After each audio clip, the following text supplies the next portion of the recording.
బిలాము ఎక్కడి వాడు? అది ఎందుకు అడిగానంటే మనం చదువుతూ వెళ్తున్నప్పుడు మనం చదువుతూ వెళ్తున్నప్పుడు సంఖ్యాకాండం 24, 25 అంతటా బిలాము లేచి తన చోటికి తిరిగి వెళ్ళిపోయాను, బాలాకును తన త్రోవను వెళ్ళిపోయాను. సంఖ్యాకాండం 31:8 చంపబడిన ఇతరులు గాక మిద్యాన్ రాజులను, అనగా మిద్యాన్ 5 రాజులైన పేర్లున్నాయి, చంపిరి. బేరు కుమారుడైన బిలామును ఖడ్గంతో చంపిరి. ఎవరితో పాటు ఎవరిని చంపారు? వాళ్ళెవరు? 5 ఎవరు? ఆ పేర్లు అడగట్లేదు. మిద్యాన్ రాజులతో పాటు ఎవరిని కూడా చంపారు? బిలామును చంపారు. తర్వాత బిలామును మిద్యానీయులతో కలిపి చంపడాన్ని బట్టి బేరు కుమారుడైన బిలాము మిద్యానుకు సంబంధించిన వాడా? ఇక్కడ ఒక డౌట్ వస్తుంది. తర్వాత మీరు సంఖ్యాకాండం 31 అధ్యాయం కూడా చూడగలిగితే మిద్యానీయులు మీకు హింస చేసినందుకు ప్రతిహింస చేయడి అని చెప్పినప్పుడు మోషే యుద్ధానికి పంపిస్తాడు, మిద్యానీయులు అందరినీ చంపేస్తారు. దాంతోపాటు ఎవరు చచ్చిపోతారు? బిలాం చచ్చిపోతాడు. ఇప్పుడు మిద్యానీయులు చంపడానికి వెళ్ళినప్పుడు బిలాం చచ్చిపోయాడు అంటే బిలాం ఎక్కడున్నాడు అన్నట్టుగా మనకు అర్థమవుతుంది, మిద్యాన్ దేశంలో ఉంటుంది. అందుకే బిలాం ఎక్కడ వాడని ప్రశ్నేసి ఇక్కడ నుండి ఆలోచించడానికి ప్రయత్నం చేస్తున్నాను. ఇంతకీ మిద్యాన్ దేశం ఎక్కడుంది? మనలో అంటున్నారు మెసొపొతామియా అంటున్నారు.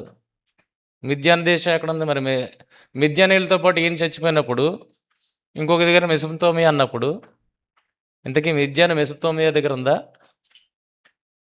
ఎక్కడుంది అనేది దాన్ని బట్టి అసలు బిలాం ఎక్కడ వాడు అన్నది తెలియాలి. సంఖ్యాకాండం 22:1-4 వచనంలో మీరు చూడగలిగితే ఇది ఎందుకు చదివేది? ప్రశ్న ఏంటి? అది బిలాము ఎక్కడ వాడన్న తర్వాత ఇప్పుడు నెక్స్ట్ ప్రశ్న వేసుకున్నాం, మిద్యాన్ దేశం ఎక్కడుంది? మిద్యాన్ దేశం ఎక్కడుందని చదువుతున్నాం. మీకు ఏమైనా అనిపిస్తుంది? ఏమైనా మనం వెతుకుతున్నది మైండ్లో పెట్టుకొని చదవండి. మిద్యాన్ దేశం ఎక్కడుంది అనేది ఇక్కడ చూడండి. ఎక్కడ ఇది? మోయాబీలు మిద్యాను పెద్దలతో. ఇది ఎక్కడుంది? మోయాబ్ మిద్యాను అసలు ఎక్కడ దిగారు? ఎరుకోకు ఎదురుగా. యోర్దాను ఎక్కడుంది? ఇక్కడ లేదమ్మా. యోర్దాను తూర్పు యోర్దాను, పశ్చిమ యోర్దాను. మన తూర్పుగోదావరి జిల్లా, పశ్చిమ గోదావరి జిల్లా, గోదావరికి అటు ఇటు ఉంటాయి కనుక, అలాగే యోర్దాను కూడా తూర్పు పక్క యోర్దాను ఉంది, అలాగే పడమటి పక్క కూడా యోర్దాను ఉంది. అర్థం చేసుకోవడం చెప్తున్నాను. గోదావరి అందరికీ అర్థమైతే తూర్పు పడమరలు విభాగిస్తుంది, అలాగే యోర్దాను కూడా తూర్పు పడమరలు విభాగిస్తుంది. సో ఇప్పుడు ఎరుకోకు ఎదురుగా యోర్దాను తీరమున మోయాబు మైదానములో దిగిరి అంటే ఇక్కడ ఎరుకోకు దగ్గరగా ఉంది, యోర్దానికి తీరంలో ఉంది. ఇలా చూడగలిగితే మోయాబీలు మిద్యానీ పెద్దలతో ఈ జనసమూహము మన చుట్టూ. ఎవరి చుట్టూ? మన చుట్టూ. మన అంటే ఇప్పుడు మిద్యానీయులు ఎవరి దగ్గర ఉన్నట్టుగా మనకు కనబడుతుంది? వీళ్ళందరూ ఎక్కడ ఉన్నట్టు కనబడుతుంది? ఎరుకోకు ఎదురుగా. బాగా అర్థం చేసుకుంటారా? ఎరుకోకు ఎదురుగా యోర్దాను నదీ తీరమున మోయాబీలతో మిద్యానీయులు కలిసి ఉన్నారన్న విషయం మనకు అర్థమవుతుంది. ఎందుకు వెతుకుతున్నాం మిద్యాని దేశం ఎక్కడుంది అనేది? మిద్యాన్ ఎక్కడుంది? మిద్యాన్ ఎక్కడుందంటే బిలాం ఎక్కడోడు అని ఆలోచిస్తున్నాం కనుక. చూడండి, మోయాబు పెద్దలను మిద్యాన పెద్దలను సోది సొమ్ము చేత పట్టుకుని బిలాం నద్దకు వచ్చి బాలాకు మాటలను అతనితో చెప్పగా అతడు వారికి రాత్రి ఇక్కడే ఉండి యెహోవా నాకు సెలవిచ్చిన మాటలు నేను తిరిగి వచ్చి మీతో చెప్పుదునను. అప్పుడు మోయాబు అధికారులు బిలాము వద్ద బస చేసిరి. కాబట్టి బిలాము ఉదయం లేచి బాలాకు అధికారులతో మీరు మీ స్వదేశమునకు వెళ్ళిపోవుడి, మీతో కూడా వచ్చుటకు యెహోవా నాకు సెలవీయనని చూపుచున్నాడు అనగా మోయాబు అధికారులు లేచి బాలాకు నొద్దకు వెళ్ళి బిలాము మాతో కూడా రానలుడని అని ఉదయం బిలాము లేచి గాడిదకు గంత కట్టి. ఇది నెక్స్ట్ వచనం 21. మోయాబు అధికారులతో కూడా వెళ్ళాను. ఇక్కడ చూడండి ఏముంది? మోయాబు పెద్దలు మిద్యాను పెద్దలు వెళ్ళినట్టుంది, కానీ ఇక్కడ ఏం మెన్షన్ చేయబడుతుంది? తర్వాత ఇక్కడ మిద్యాను పెద్దలేరి అంటే వీళ్ళందరూ ఒకటిగా ఉన్నట్టుగా మనకు కనబడుతుంది, అంతేనా? మోయాబు పెద్దలు మిద్యాను పెద్దలు, కానీ వీళ్ళని ఏమంటున్నాడు? మోయాబు అధికారులు అంటున్నాడు, బాలాకు అధికారులు అంటున్నాడు, తర్వాత మోయాబు అధికారులు అంటున్నాడు, తర్వాత మోయాబు అధికారులు. మిద్యాను పెద్దలు ఎక్కడ కనబడట్లేదు, మిక్స్డ్లో ఉంది. అందుకే మిద్యాను పెద్దలు కూడా ఎవరికి అధికారులుగా చలామణిలో ఉన్నారు? ఎవరి అధికారులని వారు పిలువబడుచున్నారంటే మోయాబు అధికారులు లేకపోతే బాలాకు అధికారుల కింద పిలువబడుతున్నారు. అంటే మిక్స్డ్గా ఉన్నారన్నది మనకి ఇక్కడ కనబడుతుంది. ఎవరితోటి? మిద్యానీయులు మోయాబీలతో కలిసి ఉన్నట్టుగా మనకు కనబడుతుంది. వాళ్ళ కుట్ర చేసినందుకు దేవుడు ఏమన్నాడు? మిద్యానీయులు చంపమన్నాడు, అవునా? మిద్యానీయులు చంపమన్నాడా లేదా? శాశ్వం ఏమి ఉంచొద్దు, చిన్నపిల్లల్ని ఉంచండి, మిగిలిన అందరినీ చంపేయమని చెప్పాడు. ఇజ్రాయెల్ హింసకు కారణమైనది వీరు గనక చంపమన్నాడు.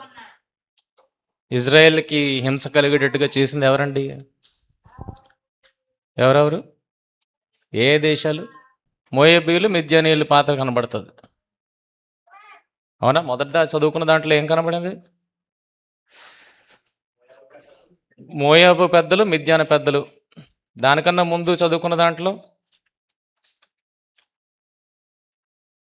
మోయాబీయులు మిద్యాన పెద్దలతో ఎవరు, ఏ పార్టీలు కనబడుతున్నాయి? రెండు పార్టీలే కనబడుతున్నాయి, అవునా? ఇప్పుడు అమ్మోనీయులని దేవుడు ఏమంటున్నాడు ఇక్కడ? మిద్యానీయులు చంపమన్నాడు, మోయాబీయులతో చేరద్దు అన్నాడు, బాగానే ఉంది. అమ్మోనీయులతో ఎందుకు చేరద్దు అంటున్నాడు? క్వశ్చన్ అర్థమైందా? మోయాబీయుల్ని మోయాబీయుల్ని ముట్టుకోకూడదు కనుక ఏమనద్దు అన్నాడు కనుక మిద్యానీయులను అయితే చంపేమన్నాడు. మోయాబీయులు వాళ్ళ సహోదరులు అవుతారు కనుక వాళ్ళ మీద ఏం చేయలేదు, కానీ చేరకూడదు అంటున్నాడు. మరి అమ్మోనీయులు ఏం చేశారు? వాళ్ళతో చేరకూడదు అంటున్నాడు. ఇప్పుడు చూడండి, ఇక్కడ ఏమైనా అర్థమవుతుందా? మిగిలిన సందర్భాల్లో మనకి డైరెక్ట్గా మోయాబు మిద్యాని కనబడతారు, కనబడరు. కానీ ఇక్కడ చూడగలిగితే దేవుడు చేరద్దని అంటున్నాడు, కిందనేమొచ్చి అన్నపానములు తీసుకొని ఇజ్రాయేలుకు ఎదురుపడక వారిని శపించమని బిలాపును ప్రోత్సాహపరిచారు. ఎవరు ప్రోత్సాహపరిచారు? అమ్మోనీయులు ప్రోత్సాహపరిచారా? ఇప్పుడు చూడండి, నెక్స్ట్ కనబడుతుంది. నెహమ్యాలో కనబడలేదు కదా. ఇప్పుడు దాని వివరణ చూడండి కిందన. ఇది మిస్ అయింది ఇక్కడ. కారణం ఎందుకు చెప్తున్నాడు? ఏలే అనగా వీరు ఐగుప్తు నుండి వచ్చిచుండగా వారు అన్నపానములు తీసుకుని మమ్మల్ని ఎదుర్కొని రాక నిన్ను శపించుటకు బహుమానం ఇచ్చి నదుల ఆరాములోని పేతోరు నుండి నీకు విరోధముగా బేరు కుమారుడని బిలామును పిలిపించిరి. ఈ కుట్రలో ఎవరు కూడా పాలిభాగస్తులు? అమ్మోనీయులు ఇప్పుడు కనబడలేదు, కానీ డైరెక్ట్గా వాళ్ళు ఆ కుట్రలో అంటే 3 దేశాలు ఉన్నాయి, 3 దేశాల వారు ఉన్నారు. ఇప్పుడు మనం ఆలోచిస్తుంది మిద్యాను, మోయాబు, ఇప్పుడు అమ్మోను కూడా వచ్చింది. ఇప్పుడు అమ్మోను కూడా యాడ్ అవడాన్ని బట్టి మనకి ఈజీ అయిపోతుంది. వీళ్ళు ఎక్కడ దిగారు, ఇజ్రాయేలీలు ఎక్కడ దిగారు అన్నది మనకి క్లారిటీ ఉంది, ఎదురుగా ఉంది. అయితే అమ్మోను మోయాబు వచ్చింది కనుక మిద్యాన్ ఎక్కడ ఉందో తెలిసిపోద్ది. ఇది వీరు ముగ్గురు ఒకే ప్రాంతంలోకి చెందిన వారుగా మనం గుర్తించవచ్చు. చదవగలుగుతున్నారా? కనబడుతుందా రెఫరెన్స్లో? ఇది గిల్గాల్ అండి, ఇది గిల్గాలు, ఇది ఎరుకో గిల్గాలు. ఎరుకో ఎదురుగా ఉన్న ప్రాంతం ఇదిగోండి, మీకు ఇది నది, యోర్దాను నది. యోర్దాను నది తూర్పు భాగం, ఇది యోర్దాను పడమటి భాగం. ఇక్కడేముంది? యెరూషలేము ఉంది. యోర్దానికి పడమట యెరూషలేము ఉంది. యోర్దానికి తూర్పు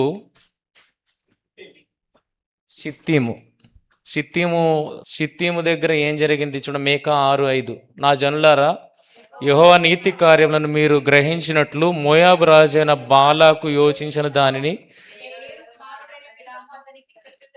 చెప్పిన మాటలను షిత్తీము మొదలుకొని గిల్గాల్ వరకు జరిగిన వాటిని మనసున తెచ్చుకున్నాడు. ఏం జరిగింది? షిత్తీము నుండి గిల్గాల్ వరకు ఏం జరిగింది? వధ జరిగింది. ఎంతమంది చచ్చిపోయారు ఈ వధలో? వ్యభిచరించి ఉంటాయి కదండి. మొదటి కొరింది 23,000 మంది, మొత్తం 24 వ్యభిచరించి చంపబడ్డారు కదా. ఏ మధ్యలో చంపబడ్డారు? ఎరుకో నుండి గిల్గాల వరకు. అంటే వీళ్ళు ఇక్కడ ఉన్నారన్నమాట. ఈ ప్రాంతం అంతా వీళ్ళు సమూహంగా ఉన్నారు. ఎవరు? ఇజ్రాయేలీలు. ఎక్కడున్నారు? ఎరుకో ఎదురుగా యోర్దాను తీరమున గిల్గాలు మొదలుకొని షిత్తీము వరకు వీళ్ళు ఇక్కడ దిగారు. ఇంకో ఎరుకోకు ఎదురుగా యోర్దాను తీరమున మోయాబు మైదానంలో దిగిరి షిత్తీములో దిగి ఉండగా ప్రజలు మోయాబు రాణతో వ్యభిచారం చేయసాగిరి. షిత్తీము మొదలుకొని గిల్గాల వరకు జరిగిన వాటిని మనస్సుకు తెచ్చుకొనడి. అంటే వధ ఈ ప్రాంతంలో జరిగింది అని చెప్తున్నాడు. మొత్తం మీద వీళ్ళు ఎక్కడున్నారు? ఎరుకోకు ఎదురుగా యోర్దానుకు తూర్పున ఈ మైదానంలో వాళ్ళు ఉన్నారన్న విషయం మనకి అర్థమవుతుంది. అవునా? ఇప్పుడు వీళ్ళ చుట్టూనే ఎవరున్నారు? అమ్మోనీయులు కదా. మనకి బైబిల్ మ్యాప్లో ఏముంది? బైబిల్ మ్యాప్లో ఇదిగోండి, మృత సముద్రం. ఇది మృత సముద్రం. యోర్దాన్ నది మృత సముద్రంలో కలుస్తుంది.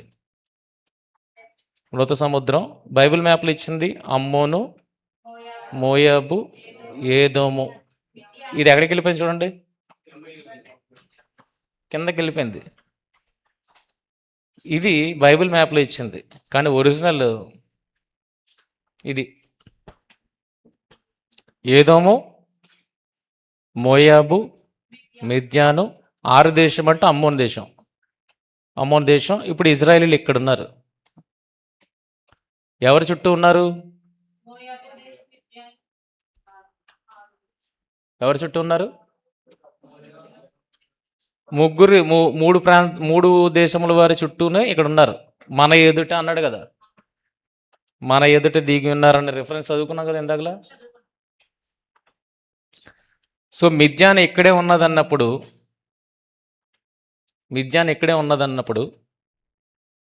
మొదటి మాటలు ఏమన్నాం? మీరు మీ దేశంలోకి వెళ్ళిపోవడే అన్న మాట అన్నా చదువుకున్నా లేదా? ఇక్కడ ఇగోండి, అంటే ఆయన ఈ దేశం కాదనే కదా అర్థమవుతుంది. బిలాముది ఏ దేశం కాదు? మోయాబుకి సంబంధించినడు కాదు, మిద్యానికి సంబంధించినడు కాదు, అమ్మోనుకు సంబంధించినడు కాదు. మీరు మీ స్వదేశంలోకి వెళ్ళిపోవడం అంటే ఆయన వేరే దేశం అన్నట్టుగా మనకు అర్థమవుతుంది. ఇంతకీ ఏంటి ఆ దేశం? అర్థమైందా? ఇక్కడ ఇది రాంగ్. ఇది మిద్యాను మోయాబుతో పాటు కలిసి ఉంది. ఏదోము ఇవన్నీ ఓకే, ఇది ఇక్కడికి రావాలి. ఇది ఎలా గీసాను అనుకుంటున్నారా? బైబిల్ ఇచ్చింది బోర్డర్స్. ఈ బోర్డర్స్ అన్ని బైబిల్ ఇచ్చింది. ఆ బైబిల్ బోర్డర్స్ని బట్టి బేస్ చేసుకొని మ్యాప్ గీయడం జరిగింది. ఇది ఎందుకు గీసానంటే దీనికోసం గీసాను. మీరు మీ స్వదేశమునకు వెళ్ళుడి. ఈ దేశం, నేను ఈ దేశం నుండి వారిని తోలివేయుదును. అంటే వాళ్ళది ఒక దేశము, బిలాం ఉన్నది వేరొక ప్రాంతం అన్నది మనకు అర్థమవుతుంది. ఇక్కడ చూడండి, సంఖ్యాకాండం. అప్పుడు బిలాము ఉపమాన రీతిగా ఇట్లనను, ఆరాము నుండి బాలకు, తూర్పు పర్వతాల నుండి మోయాబు రాజు నన్ను రప్పించి. ఎక్కడున్నాడు బిలాము? ఎక్కడాడు? ఆరాము. ఇంకా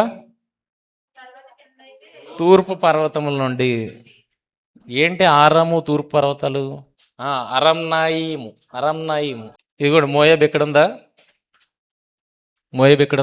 ఇప్పుడు రిఫరెన్స్ ఏం చదువుకున్నాం? ఆరాము నుండి, తూర్పు పర్వతం నుండి. ఆరాము అనుకుంటే కొండల నుండి, ఆరాము అనగానే కొండలు. తూర్పు పర్వతముల నుండి నదుల ఆరాము అని ఉంటుంది. ఇంకో దగ్గర చూద్దాం. ఇది యూఫ్రటీస్ నది, టైగ్రిస్ నది. ఇక్కడ కొండలు ఉన్నాయి. మోయాబు ఇక్కడ. ఇప్పుడు చూడండి, ఇక్కడ కొండలు ఇవి. ఇక్కడి నుండి ఇక్కడికి వచ్చాడు. ఇది నదుల ఆరాము. నదుల ఆరాము అని అంటే మెసపతోమియా అని దాని పేరు. నదుల మధ్య ప్రాంతము అని ఉంటుంది. నదుల మధ్య ప్రాంతము అని ఉంటుంది. ద్వితీయోపదేశకాండము 23:4.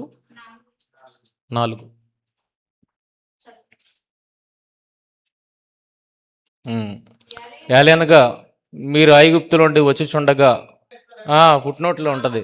నదుల ఆరాము ఉంది చూసారా, నదుల ఆరాములోని. ఆ, నదుల ఆరాములోని బిలామును. మెసపతోమియా. మెసపతోమియా. ఆదికాండం 24:10. ఆదికాండం 24:10 చూడండి.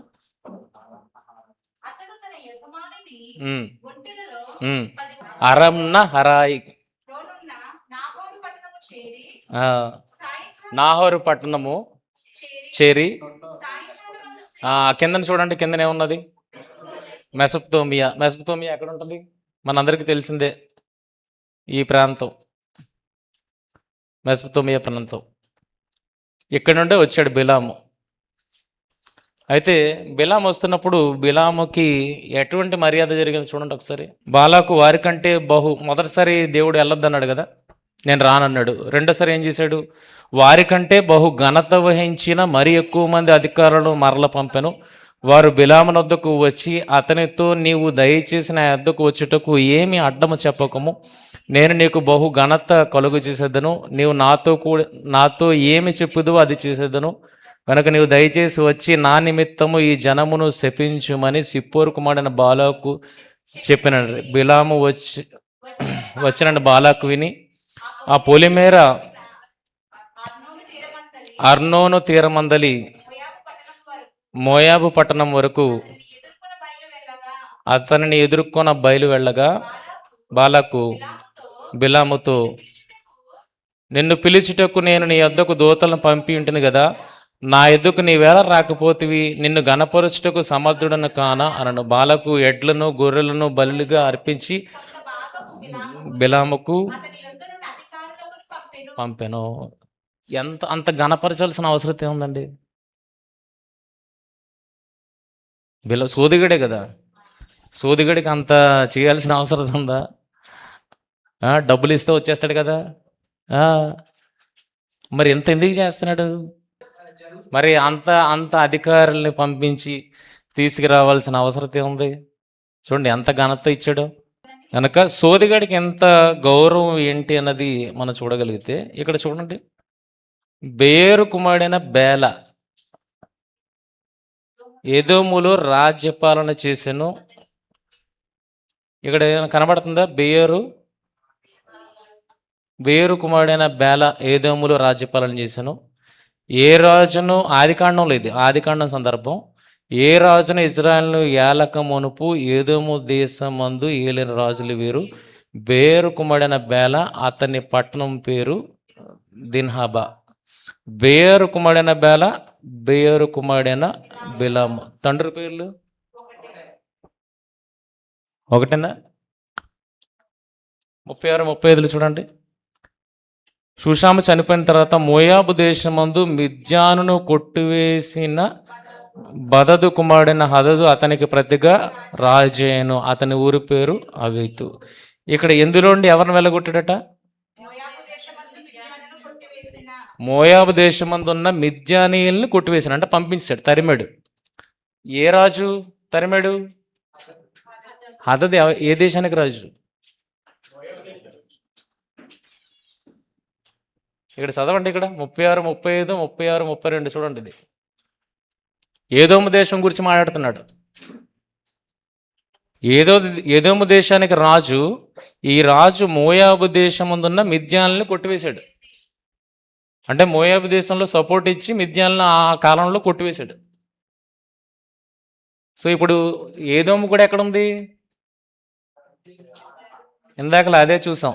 ఏదోము ఎక్కడుంది? ఏదోము ఎక్కడే ఉంది? మోయాబు, మిద్యాను 6. అవునా? ఇప్పుడు మోయాబు పక్కనే ఏదోము, వీళ్ళిద్దరూ ఫ్రెండ్స్ కదా. ఇప్పుడు ఏం జరుగుతుంది ఇక్కడ? బేరు కుమారుడైన బెల, బేరు కుమారుడైన బిలాము. తండ్రి పేరు ఒకటే కనబడుతుంది కదా. ఆ తండ్రి పేరులో ఒక కుమారుడు ఏం చేశాడు? ఇక్కడ రాజ్యపాలన చేశాడు. అంటే ఒక గౌరవప్రదమైన కుటుంబంగా మనకు కనబడుతుంది. అవునా? అందుకని ఇక్కడ ఏం చేశాడు? మొత్తం బిలాముకి ఊరికనిచ్చాడా? సోదిగడికి కాదు కదా. ఆ వాళ్ళకి అది గౌరవం ఉంది గనకనే ఆ గౌరవాన్ని బట్టి అంత ఘనతను కలుగజేశాడు. అర్థమవుతుందా? సో బెయోరు కుమారుడైన బెల రాజు అయ్యాడు. తర్వాత వాళ్ళు లేరు. అదే కుమారుడు బెయోరు కుమారుడు అంటే డైరెక్ట్గా మనం బెయోరు కుమారుడు అని తీసుకున్నాం. మనవడైనా అవ్వచ్చు. అప్పుడులో మనవాళ్ళు అవేం లేవు, కుమారులు అంతే. తండ్రి పేరు ఉంటుంది, తర్వాత కుమారుల పేర్లు ఉంటాయి. కనుక ఈ ఈ రెండిటికి మధ్యన ఎంతకాలం ఉన్నది మనకు తెలియదు. కానీ ఈయన కుమారుడే ఆ రాజవంశానికి చెందినవారు గనక వీళ్ళకి అంత మర్యాద ఇచ్చి ఈయన పిలుచుకొని వస్తున్నాడు. అర్థమైందా?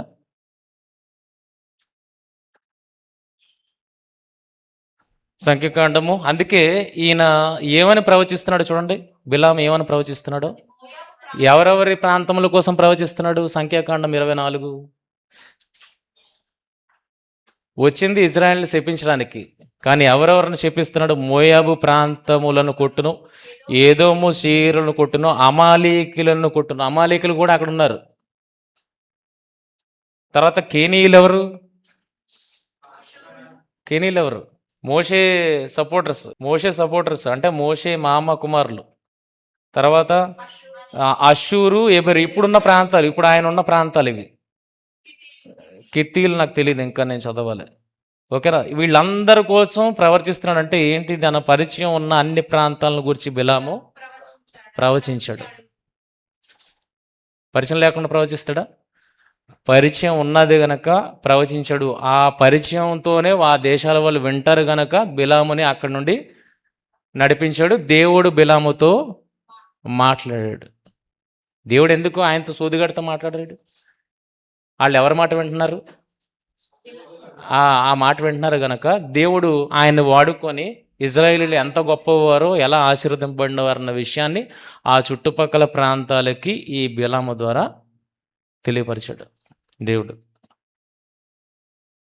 సో ఈరోజు ఆయన ప్రవచనాన్ని పట్టుకొని మనం ఏమంటున్నాం? యాకోబులో ఆయన ప్రవచనే కదా, అవునా? బిలాము ప్రవచించిన మాటే కదా.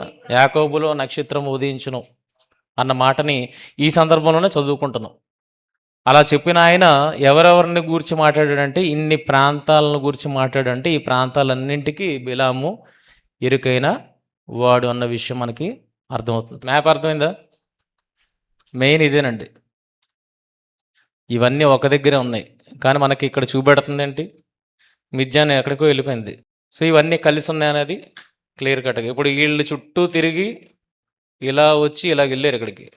ఇవన్నీ బోర్డర్స్ అన్నీ బైబిల్ ఇచ్చిన బోర్డర్స్. ఇప్పటికీ నదులు ఉన్నాయి, నదులు పరివాహక ప్రాంతాలు ఉన్నాయి. వాటన్నిటిని బేస్ చేసుకొని బోర్డర్స్ గీయడం జరిగింది. సో ఇదంతా ఇజ్రాయిల్ ఎవరు బాషాను ఇద్దరు రాజుల్ని, ఓగు రాజుని, సీహోన్ని ఓడించిన తర్వాత ఇదంతా ఆక్యుపై చేసుకున్నారు. సో పూర్తిగా ఇదంతా ఇజ్రాయెల్ దేశం. ఇక్కడ గలిలయ సముద్రం ఉంది, ఇది ఐగుప్తు నది. ఐగుప్తు నది చివరి నుండి ఇక్కడ ఏ పర్వతం అది? హెర్మోను పర్వత శిఖరం వరకు ఇదంతా ఇజ్రాయెల్ భూభాగం. ఇప్పుడు ఎక్కడ వాడు? బిలాము, మెసొపొతామియా. ఇక్కడ మిద్యానీయులతో సంబంధం కలిగిన వాడు కాదు. మిద్యానీయులు చంపినప్పుడు వీళ్ళు అక్కడికి వెళ్ళి బిలామును కూడా చంపడం జరిగింది. సో మెయిన్ పాయింట్ ఇదే. మ్యాప్ మీకు చూపించాలన్నదే ఈ యాక్టివిటీ యొక్క ప్రయత్నం. ఎవరి మాటను ప్రవచించాడమ్మా? వాళ్ళ దేశంలో సోదే. కానీ ఇక్కడికి వచ్చినప్పటికీ టెర్మినాలజీ ఏం మాట్లాడాడు? యెహోవా మాటలు మాట్లాడినందుకు ఆయన ప్రవక్త కింద ఎంచడం జరిగింది. అది నేను మాట్లాడట్లేదు, పేతురు గారే మాట్లాడుతున్నారు కదా. ప్రవక్త యొక్క వెరితరమును అడ్డగించిన, ఇది నేను మాట్లాడుతున్న మాట కాదు, ఇది పేతురు గారు మాట్లాడుతున్న మాట. అయితే పాత నిబంధనలో మాత్రం ఏమనుంది? సోదిగాడనే ఉంది. అయితే దేవోక్తి పలికిన దాన్ని బట్టి పేతురు గారు ఏమంటున్నారంటే ఆయన యెహోవా ప్రవక్త కింద మాట్లాడుతున్నారు. యెహోవానైతే ఎరుగుతాడు. అయితే వాళ్ళు ఆయన నమ్ముతారు గనక వాళ్ళ ద్వారా ఆ సమాచారాన్ని తెలియపరచాలనుకున్నాడు అంతే. స్ట్రాంగ్ వ్యక్తి ఎవరున్నారో వాళ్ళని బట్టి వాళ్ళు నమ్ముతారు కనుక ఆయన వాడుకున్నాడు అంతే అప్పటికి. ఇది బిలాము స్టోరీ. ఇంకా ఉంది బిలాంది. ప్రస్తుతానికి ఇది బిలాము ఎక్కడ వాడు అన్న దాంతో క్లోజ్ చేశాను. బిలాముది మళ్ళీ వేరేగా ఉంది.